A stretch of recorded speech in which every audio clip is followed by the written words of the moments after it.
Assalamualaikum warahmatullahi wabarakatuh. Bertemu lagi dengan Miss di mata pelajaran PKN kelas 8. Hari ini kita akan belajar mengenai arti penting Pancasila sebagai dasar negara dan pandangan hidup. Minggu lalu kita sudah belajar mengenai kedudukan dan fungsi Pancasila, yaitu yang pertama Pancasila sebagai dasar negara, kedua Pancasila sebagai pandangan hidup bangsa, ketiga Pancasila sebagai kepribadian bangsa, keempat Pancasila sebagai perjanjian luhur rakyat, kelima Pancasila sebagai sumber dari segala sumber hukum, dan keenam Pancasila sebagai ideologi nasional. Miss harap kalian tidak lupa dengan kedudukan dan fungsi Pancasila ya. Dalam kehidupan berbangsa dan bernegara, supaya negara ini bisa maju, maka negara harus mengikuti yang namanya perkembangan zaman, atau sering disebut dengan globalisasi. Globalisasi yang dimaksud di sini adalah proses di mana masyarakat dapat masuk ke ruang lingkup dunia internasional, baik dari segi pendidikan, ekonomi, teknologi, olahraga, seni budaya, dan lain-lain. Tetapi globalisasi ini membawa dampak bagi masyarakat Indonesia, baik itu dampak positif maupun dampak negatif. Disinilah arti dan fungsi Pancasila itu sebagai pandangan hidup bangsa, yaitu sebagai pedoman untuk mempersiapkan masyarakat Indonesia atau bangsa untuk menghadapi perkembangan globalisasi.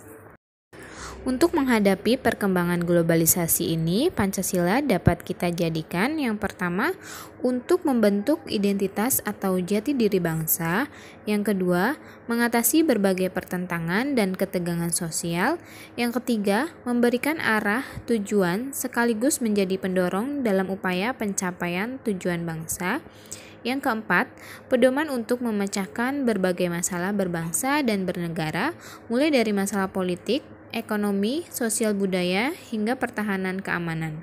Yang kelima, sebagai sarana pemersatu bangsa dan negara.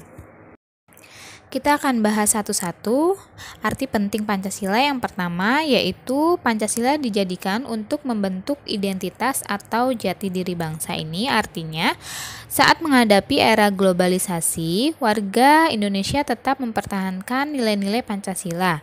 Jiwa-jiwa nasionalisme dan patriotisme tidak hilang dari jiwa-jiwa warga negara Indonesia dan tetap mempertahankan nilai-nilai Pancasila dimanapun berada. Seperti halnya menggunakan produk nasional adalah salah satu bentuk penerapan nilai Pancasila di era modern. Arti penting Pancasila yang kedua yaitu mengatasi berbagai pertentangan dan ketegangan sosial. Seperti yang baru-baru ini terjadi, banyak isu di media sosial bahwa pemerintah tidak mampu menangani masalah COVID-19. Disinilah peran dari lapisan seluruh masyarakat untuk meredam konflik sosial. Misalnya seperti menyuarakan bahwa COVID-19 bisa kita hadapi secara optimis dengan mengikuti semua alur protokol kesehatan yang dianjurkan pemerintah, seperti rajin mencuci tangan dan menggunakan masker. Arti penting Pancasila yang selanjutnya yaitu memberikan arah, tujuan, sekaligus menjadi pendorong dalam upaya pencapaian tujuan bangsa. Tujuan bangsa Indonesia termuat dalam pembukaan UUD NRI tahun 1945 alinea keempat. Adapun tujuannya yaitu yang pertama, melindungi segenap bangsa Indonesia dan seluruh tumpah darah Indonesia. Kedua, memajukan kesejahteraan umum. Tiga, mencerdaskan kehidupan bangsa. Empat, ikut melaksanakan ketertiban dunia yang berdasarkan kemerdekaan, perdamaian abadi, dan keadilan sosial. Itulah yang harus kita wujudkan untuk mencapai tujuan bangsa ini. Arti penting Pancasila yang selanjutnya yaitu sebagai pedoman untuk memecahkan berbagai masalah berbangsa dan bernegara, mulai dari masalah politik, ekonomi, sosial budaya, hingga pertahanan keamanan. Misalnya masalah politik. Walaupun kita memiliki perbedaan pandang dalam politik atau berbeda pilihan politik, nilai Pancasila harus tertanam dalam diri kita bahwa kita tetap satu, jadi bukan menjadi pemecah belah bangsa. Arti penting Pancasila yang selanjutnya yaitu sebagai sarana pemersatu bangsa dan negara.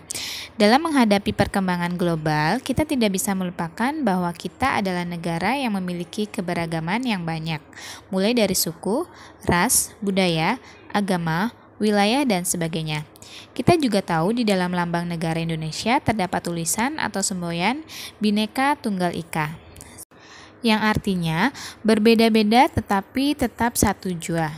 Sebagai contoh, ketika ingin menulis sesuatu di media sosial, janganlah membuat kata-kata atau gambar-gambar yang menyinggung orang lain. Hal ini dilakukan untuk menciptakan hubungan yang harmonis dan persatuan Indonesia semakin kokoh dan kuat. Demikian pembelajaran PKN hari ini. Sampai berjumpa di pembelajaran selanjutnya. Wassalamualaikum warahmatullahi wabarakatuh.